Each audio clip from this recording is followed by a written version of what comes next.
ঘটনাচক্রে বিধায়ক হয়ে আসার পরে আমি যে পরিসর এই মুহূর্তে তৈরি হয়েছে, এটা আমার কাছে প্রত্যাশিত ছিল না।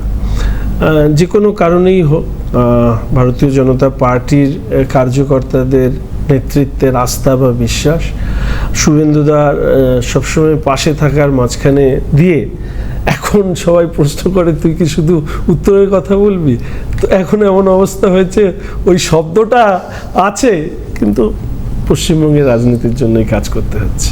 না, অবশ্যই পশ্চিমবঙ্গের রাজনৈতিক মানচিত্র তো থাকবেই পুরো জায়গাটায়। আমরা দেখলাম সোশ্যাল মিডিয়া ছাড়া কথা বলা যাবে না, শঙ্কর ঘোষ নিজেও সেই প্রসঙ্গ উত্থাপন করলো। শঙ্কর ঘোষের যে ফেসবুক প্রোফাইল, তাতে লেখা রয়েছে সরাসরি শঙ্কর। কেন?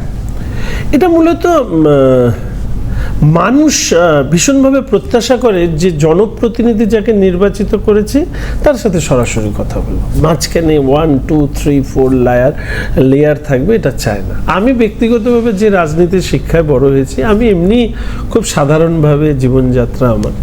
আমি এর আগেও কর্পোরেশনে কাউন্সিলর MIC ছিলাম, ফলে আমার শিলিগুড়ি শহরটা আমার কাছে পাড়ার মতন, ফলে স্কুটি নিয়ে ঘোরাফেরা করি, ইত্যাদি করি। বিধায়ক হওয়ার পরে যেহেতু পরিসরটা বেড়ে যায়, অনেক মানুষের প্রতিনিধিত্ব করতে হয়, তো আমি চেষ্টা করি শিলিগুড়িতে থাকলে এমন কোনো দিন নেই, মানে আমার বিধায়ক অফিস বাদ দিয়েও আমি প্রতি 2 ঘন্টা চেষ্টা করি এলাকায় গিয়ে, একদম কলোনিতে, বুথে, রাস্তায়, সেখানে গিয়ে মানুষের সাথে কথা বলতে। আমি যাই, ওনাদের আসতে হবে না। ফলে এই যে এই ব্রিজটা তৈরি করা, সেটারই আমি নাম দিয়েছিলাম সরাসরি শঙ্কর।